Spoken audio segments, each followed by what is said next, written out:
early spring of last year, a group of 60 activists consisting of Canadian Indigenous rights advocates, social and food justice representatives, environmentalists, faith-based activists, and labour movement representatives met in Toronto to discuss steps the Canadian government must take in order to address the increasingly harsh reality of climate change. Over the course of the following months, they produced and in September released the LEAP Manifesto. The word LEAP was used due to the fact that climate change demands extremely rapid and massive upheaval on a global scale to address with reasonable success, unlike previous incremental steps taken. Its authors view the Green Party's proposed action as inadequate and unambitious. It has been dismissed by Premier Rachel Notley as naive, ill-informed, and tone-deaf to the economic realities of Alberta. Christy Clark said it would dismantle our economic foundation. It has been largely dismissed across the board by politicians and journalists alike, and ridiculed by more right-leaning groups. Few news sources, it seems, are willing to delve into its contents in depth. The document begins by stating that Canada should fully implement the United Nations Declaration on the Rights of Indigenous Peoples, a document adopted by the UN in 2007. For those of you who don't know, the General Assembly exists to represent the dynamic of development of international legal norms and commitment of the member states to move in certain directions.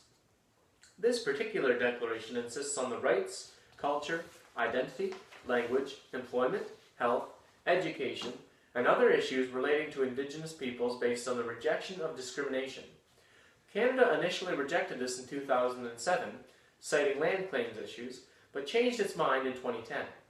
However, the Canadian government endorsed the document in 2010, but did not change its stance beyond anything more than quote-unquote aspirational.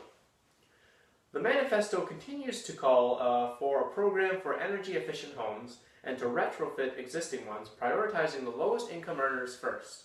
Furthermore, training for carbon-free economy jobs should be emphasized for current employees of carbon-intensive jobs so as to ensure them an easy transition and maintain employment in a carbon-free economy. Attention and investment should be turned to renewable energy-powered high-speed rail so as to maintain access between communities without the need for conventional transportation. Additional attention and heavy investment must be given to infrastructure specifically designed to withstand extreme weather. Trade deals that interfere with protectionist policies that enable green industries must be scrapped. To illustrate this point, the Green Energy Act initially required that solar panel companies source 60% of their materials in Ontario so as to qualify for generous subsidies. This was really helping get the solar panel industry in Ontario get off the ground, up until the World Trade Organization stepped in and deemed it illegal and protectionist, bringing the program to a screeching halt. The manifesto also calls to ensure immigration status and full protection for workers.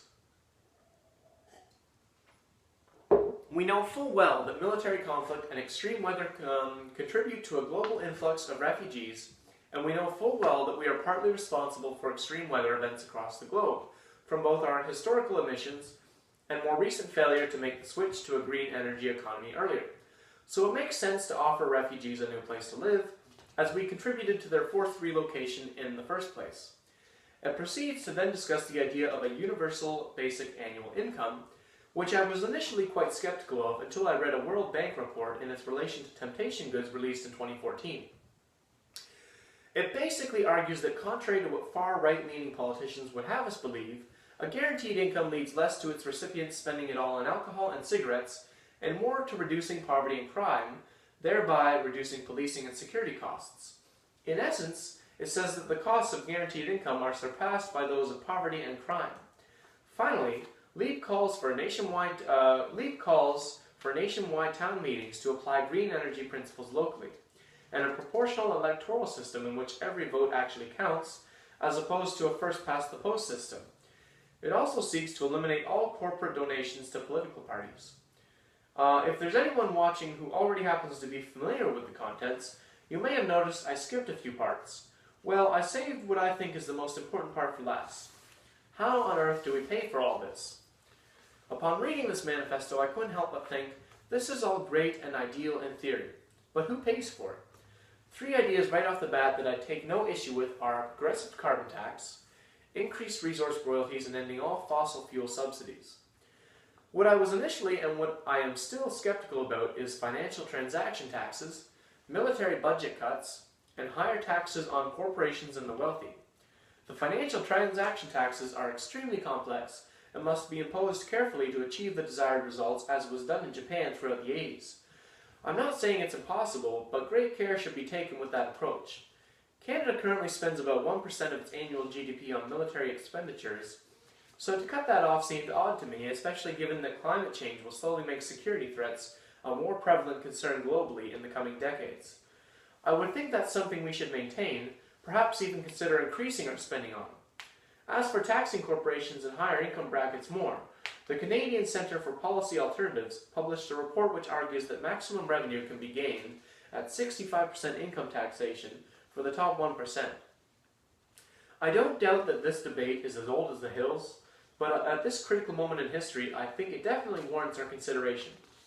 So now you know a bit about the contents of the LEAP Manifesto. I'm a concerned Canadian.